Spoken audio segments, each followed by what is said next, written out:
Welcome to Nanjal Flavors. வணக்கம் நண்பர்களே.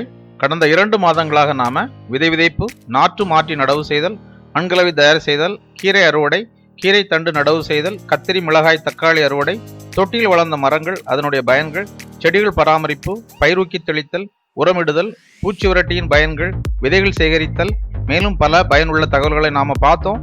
இன்னும் மாடி தோட்டத்தில் பயிரூக்கி தயாரித்தல், பூச்சி விரட்டி தயாரித்தல், பயிரூக்கி மற்றும் பூச்சி விரட்டிகளை எப்படி பயன்படுத்துவது மற்றும் செடிகளுக்கு ஏற்ற மண்கலவை தயாரித்தல் போன்ற பயனுள்ள தகவல்களை நாம் இன்னும் பார்க்க இருக்கிறோம். ஆனால் வரும் வாரங்களிலிருந்து நாம் சமையல் சம்பந்தப்பட்ட குறிப்புகளை பார்க்கலாம்.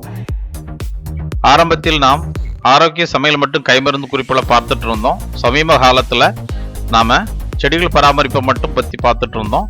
இனி வரும் வாரங்களில் நாம மீண்டும் ஆரோக்கிய சமையல் மற்றும் கைமருந்து குறிப்புகளை பார்க்க இருக்கிறோம். நாம இப்போ மெயின் சப்ஜெக்டுக்கு வருவோம். கொஞ்சம் யோசித்து பாருங்க. நம்முடைய முந்தைய தலைமுறையை பார்த்தோம்னா நோய் நொடி இல்லாம ஆரோக்கியமா நீண்ட நாள் வாழ்ந்தாங்க. ஆனா நம்முடைய வாழ்க்கை முறை அப்படி இருக்கிறதா?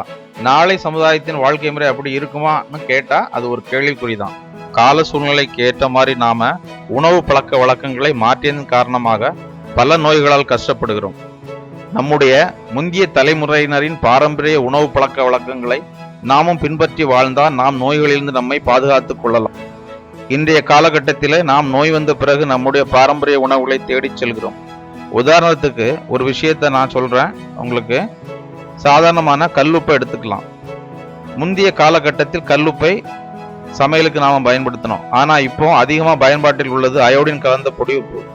உண்மையிலேயே பொடி உப்பும் கல்லுப்பும் ஒன்னான்னு கேட்டா நான் இல்லைன்னு தான் சொல்வேன். கல்லுப்பு பயன்படுத்துவதன் மூலம் நமக்கு கிடைக்கக்கூடிய சத்துக்கள் எதுவுமே இந்த பொடி உப்பில் கிடையாது. ஏனென்றால் அது வெறும் சோடியம் குளோரைடு தான். அயோடின் கலந்த இந்த பொடி உப்பு சந்தைமயமாக்கப்பட்டு அதிகமாக விற்பனை செய்யப்படுகிறது. அதனால நாம கல்லுப்பை மறந்துட்டோம். ஆனா எங்க வீட்டுல கல்லுப்பை தான் சமையலுக்கு பயன்படுத்துறோம். உங்களுக்கு பொடியுப்பா பயன்படுத்தணும்னு நினைச்சீங்க அப்படின்னா மிக்சி ஜார்ல போட்டு பொடிச்சு நீங்க கல்லுப்பை பொடியுப்பா பயன்படுத்திக்கலாம். இதே போல் இன்னும் பல பயனுள்ள ஆரோக்கிய சமையல் குறிப்புகளை வரும் வாரங்களிலிருந்து நாம் பார்க்கலாம். மீண்டும் பல பயனுள்ள சமையல் குறிப்புகளோடு உங்களை சந்திக்கிறேன். நன்றி, வணக்கம்.